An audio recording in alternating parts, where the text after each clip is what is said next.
Yes, mga moms, mga sirs. Nandito tayo sa ating unboxing portion. So, we have here an Aqua Flask. It's an original brand of vacuum insulated water bottle. So, 22 ounces. Yan, cherry red ang kulay niya. So, original to eh. Ano ko lang to, nakuha ko lang to sa giveaway promo, no, libre. Meron kasi akong biniling isang equipment. Ayan. So ito yung kanyang ayan. Ganda eh. Then meron siyang water drop dito. Droplet. Meaning nito, alam ko ano eh. Cool. No? Malamig. Malamig at saka mainit daw. Pwede yata dito. Then, ito yung kanyang specs ba to? Ayan. 1 year warranty. Stainless steel. 12 hours. No? Hot. Mainit na tubig. Ayan. 24 hours cold water. Ewan ko to, BPA free, hindi ko alam yan. Double walled. So, doble daw yung kanyang cover or ano tawag nito. Yung mismong skin. Skin nitong ano na to. Water bottle. Double walled. May doble. So, nauso to 2019, alam ko eh. Pumatok tapos nung 2020, pandemic. Ngayon, ito na yung mga ginagamit. Nalalagyan ng tubig. So, nung panahon ko, ginagamit namin is Coleman. Tsaka Tupperware, yun ang alam ko eh. Elementary ako, high school. So, buksan na natin, unbox natin.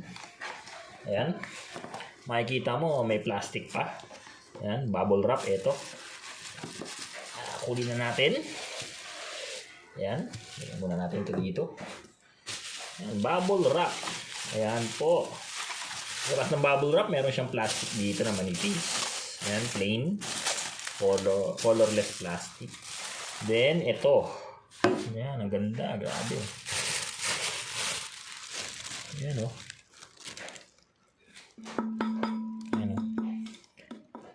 So, stainless steel. Ayan. So, ang ganda. Cherry red. Ito, meron siyang handle. Ayan, handle. So, ngayon lang ako nakakita nito eh. Pero sa mga mall, merong tinda nito. Mahal nga eh. $6.50. Iba-ibang ano eh. Presyo eh. Depende dun sa size. No? Ito, 20 ounces ng tubig ang pwedeng ilagay dito. So, ayan na. Ayan na, no? Ito yung kanyang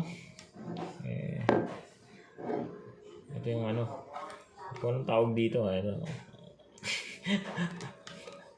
Para sa bibig. Ito naman, pag sasalinan mo. Ayan, no? Ayan, parang takore. Ayun, no? Stainless steel. Ang linis, oh. Double walled. Yan. Ganda ng pinta.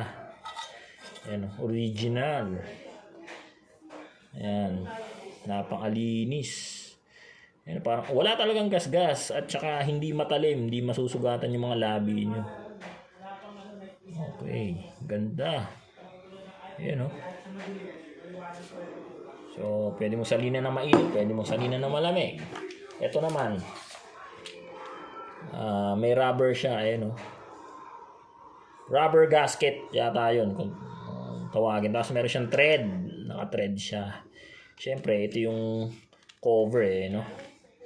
Ito yung takip. Siyempre, tinitread siya. Habang tinitread, tatama yung labi dito nung mismong butas. Yan. Didiin dun sa rubber, kaya walang spill, no? Spill resistant to. Ayan. Or hindi natatapon. So, ganun din dito eh. Ayun, meron ding rubber. Ayun, gasket. So, okay. Hanggang dun lang tayo at gagamitin ko na to. Yan.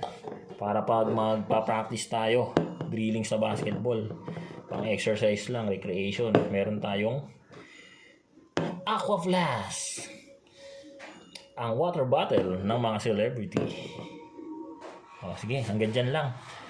Have a great day always. Bye!